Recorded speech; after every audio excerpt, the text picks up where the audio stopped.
Banner को shield के साथ काम करते हुए 9 दिन बीत चुके हैं। बैनर हमें बता रहा है कि मैं अपने लैब के पूरा होने का वेट कर रहा था और मारिया हिल ने मुझे मोंटाना में एक सुनसान इलाके में शिफ्ट करवा दिया था और हम दोनों इस बात पे सहमत थे कि और कोई भी नहीं आना चाहिए। लेकिन टोनी इस बात पे सहमत नहीं था।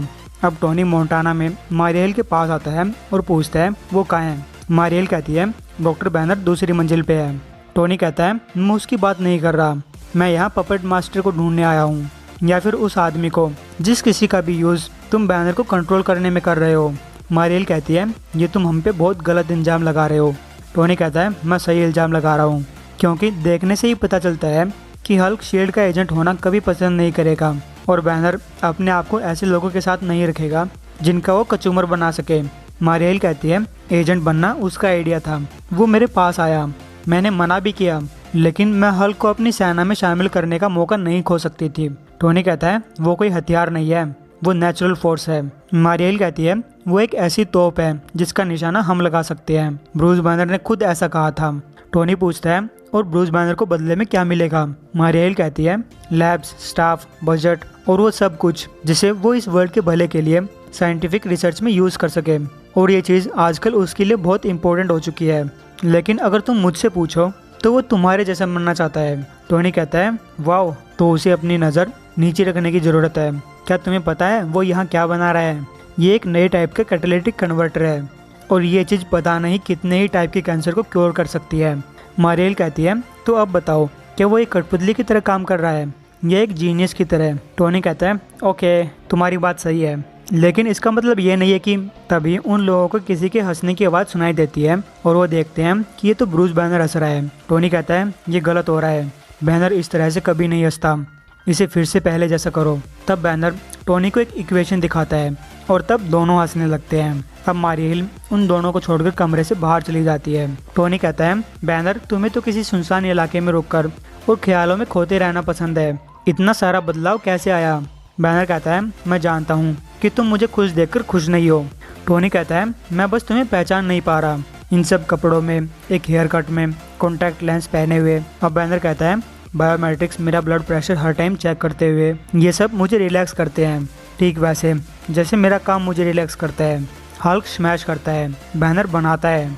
जब से बैनर हल्क बना है तब से बैनर का एक ही ध्यान रहा है कि हल्क से निजात पाना, लेकिन काफ़ी ट्राई करने के बाद भी उसे कोई सफलता नहीं मिली। अब तो मुझे यकीन हो गया है कि हल्क इनडिस्ट्रक्टेबल है, और अगर ऐसा है तो मैं अपने आप को अच्छे कामों में क्यों नहीं लगा लेता और शील्ड के रिसोर्सेज का यूज़ करके मैं उस डैमेज को ठीक कर सकता हूँ जो हल्क ने किया है। टोनी पूछता है तुम्हें ऐसा क्यों लगता है कि शील्ड हल्क को कंट्रोल कर सकती है? बैनर कहता है उन्हें कंट्रोल करने की कोई ज़रूरत नहीं है। जब हल्क बाहर आए तो उनको बस हल्क को किसी ऐसी जगह पर गिराना है जहाँ उसे कंट्रोल करने की ज़रूरत नहीं पड़े। मैंने अपने आप से प्रॉमिस किया है कि मैं हर हफ्ते एक इन्वेंशन बनाऊंगा, लेकिन हर हफ्ते मुश्किल आ जाती है। टोनी कहता है ये करके तुम अपने आप को और स्ट्रेस में डाल रहे हो। इधर मारिया हिल अपने सोल्जर से कह रही है कि तुम एक 2 आदमियों वाला प्लेन चलाओगे जिसमें सिर्फ तुम और बैनर रहोगे, तो तुम में से कौन जाना चाहेगा? तब पीछे से टोनी आके कहता है मैं चलाऊंगा, और फिर टोनी शार्क और ब्रूस बैनर शेड्यूल से 20 मिनट पहले ही हिमालय पे लैंड करते हैं। बैनर कहता है हम यहाँ 2 कारणों से आए हैं। पहला कि यहाँ पे नेचुरल गैस का एक बहुत बड़ा सोर्स है और हमें इसकी जांच करनी है। टोनी कहता है तो तुम एक ऐसी चीज़ को छेड़ रहे हो जो ना तो सिर्फ एक्सप्लोजिव है बल्कि वोलेटाइल भी है। बैनर कहता है मैं इसे छेड़ नहीं रहा, बल्कि एक गामा ड्रिल का यूज़ करके इसे एक्सट्रैक्ट करने वाला हूँ। अगर ये चीज़ सक्सेसफुल हो जाती है तो हम पहली बार वाटर को पोल्यूट किए बिना या और कोई भी एनवायरमेंटल डैमेज किए बिना गैस निकाल पाएंगे। टोनी पूछता है लेकिन क्या गामा रेडिएशन पानी को गंदा नहीं करेगी? बैनर कहता है मैंने उसे संभाल लिया है, तुम मुझकी चिंता मत करो, और हमारा काम पूरा हो चुका है, अब पैकिंग करो और तब मैं तुम्हें यहाँ आने का दूसरा कारण बताऊंगा। टोनी कहता है इतनी जल्दी पैक कर दें, लेकिन तुमने तो ड्रिलिंग शुरू भी नहीं की। बैनर कहता है हमें वो डाटा मिल चुका है जो हमें यहाँ एक बड़ी मशीन लगाने में चाहिए, इस मशीन से और कोई काम नहीं लिया जा सकता। टोनी कहता है लिया जा सकता है। बैनर कहता है मेरी मशीन से दूर हटो, लेकिन टोनी उस मशीन के साथ छेड़छाड़ करने लगता है और कहता है अगर तुम्हें यही सब करना था तो तुम मेरे पास क्यों नहीं आए, तुम्हें शील्ड के लिए कुत्ता बनने की जरूरत नहीं पड़ती। अब बैनर गुस्से में कहता है तब मैं फिर से पहले जैसा बना रहता और तुम मेरे बदलाव को देखकर डरते नहीं। टोनी कहता है तुम ब्रूस बैनर हो, और हर कोई तुम्हारे बदलाव को देखकर डरता है।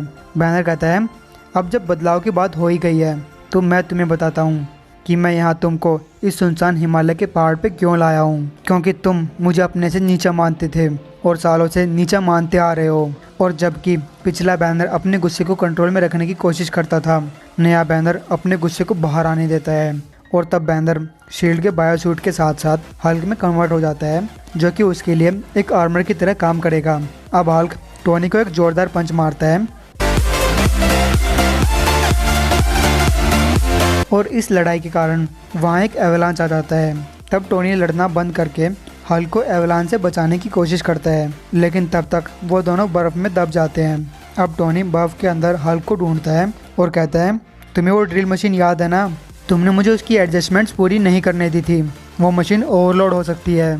लेकिन हल्क तो टोनी से लड़ता ही जा रहा है। तब टोनी उसे छोड़कर ड्रिल मशीन के पास उसे ठीक करने जाता है, लेकिन तभी हल्क टोनी पे अटैक करता हुआ उसे मशीन से बहुत दूर ले जाता है। और इसी के साथ उस मशीन में एक बड़ा एक्सप्लोजन होता है, क्योंकि वो नेचुरल गैस रिसोर्स फट चुका होता है, जिससे वो दोनों बर्फ में जाकर गिरते हैं। टोनी कहता है, हल्क तुमने मुझे बचाया।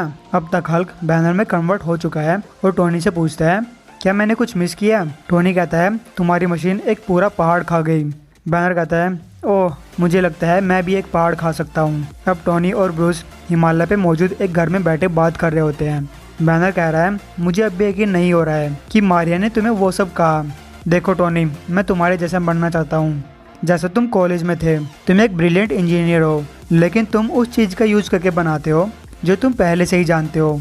लेकिन एक सच्चा दूरदर्शी वो चीज़ें पढ़ता है जो वो नहीं जानता और उसे नई चीज़ें बनाता है। कहीं अब मैं तुम्हारी तरह तो नहीं बोलने लगा? टोनी कहता है, तुम? बिल्कुल नहीं। तभी टोनी को किसी का कॉल आता है और वो बाथरूम में कॉल अटेंड करने के लिए जाता है। तब मारिया हिल कहती है, स्टार्क तुमने फ़ोन किया था कि तुम लोगों को सवारी की ज़रूरत है। अब तुम मुझे बताओगे कि तुमने मेरे प्लेन के साथ क्या किया। टोनी कहता है, मैं तुम्हें एक नया प्लेन ला के दे दूंगा। मारिया हिल कहती है, देखो ब्रूस को अभी मोंटाना ले आओ, यहाँ एक मुसीबत आ चुकी है।